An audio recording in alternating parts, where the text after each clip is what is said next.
Përshëndetje. Një pyetje kam për ty unë, para se ta bësh pyetjen. A ke marrë pjesë në një mbledhje që s'ke bë pyetje?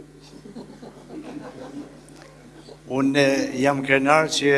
Që bë pyetje, vazhdo. Jo, jam krenar që jam pjesë e kësaj iniciative që ka marrë qeveria, sepse bashkë me zëvendësministrin, me ministrin, jemi pjesë që nga 2024, ku ju na e premtut këtë.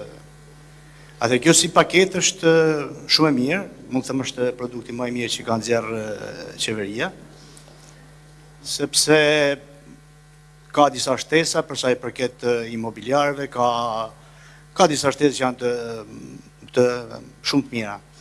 Por ka një handicap të madh, ka dy handicape të mëdhenj, sepse flitet veç për SME-t, me fjalë një biznes që ka 250 punëtor, një që ka 251 nuk e përfiton, që është e para. Dhe handikapi më i madh është që nuk mund të përdoret për kapital qarkullues dhe për lëndë të para, që për transformimin që ne kemi fol me vite, ky është një handikap i madh sepse nuk na ndihmon.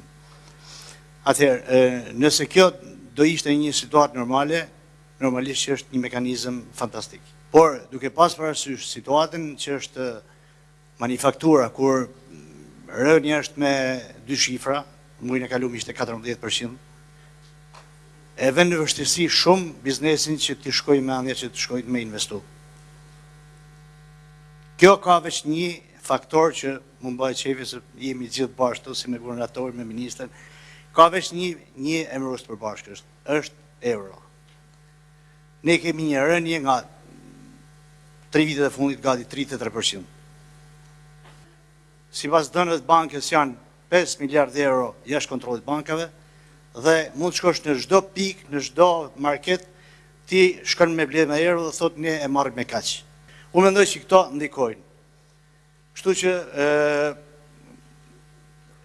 ne kemi nevojë për ndihmë konkrete, ashtu siç po shihni me sy shumë pozitiv dhe është për tu përgëzuar, siç po shihni startupet, ku nga 3 milionë euro ja çut në 6 milionë euro, dhe ku flasim këtu për biznese që punësoj 1 deri në 3 veta, sepse një fotograf, një parukier, këto janë bizneset pjesa më madhe startup. Kurse kur vjen puna për sektorin ton, i cili punëson 60.000 veta, na thonin shkoni marrni kredi. Kështu që unë mendoj që qeveria duhet injektoj paratë, të cilat, themi drejtën, edhe ka përfituar nga rënja e euros, sepse borxhi jashtëm nga 78% ka rënë 52%, dhe kjo është një avantazh për qeverinë. Kështu që një pjesë të atyre parave që qeveria, me që jemi ortak, me që qeveria ka përfitu nga kjo rënie borxhit jashtëm, e mbylla. Faleminderit. Se ne kërkuam pyetje, megjithatë e dëgjova, sepse edhe kjo është një fjalë që e kam dëgjuar ka vite. Për fat mirë tani nuk jemi më në të njëjtën fazë, sepse për fat mirë tani në atë që ti e quajtë e manufakturë, por në fakt nuk është eksaktësisht termi duhur. Kemi dy panorama, nuk kemi më një. Kemi fasonet që janë kthyer në manufakturë dhe fasonet që kanë bërë fason. Janë dy.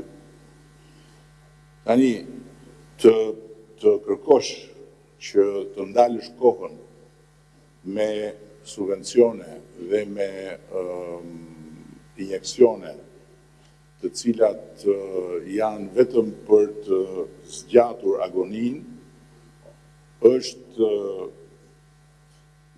legjitime ta bësh, por nuk është absolutisht e bëshme kjo për qeverinë.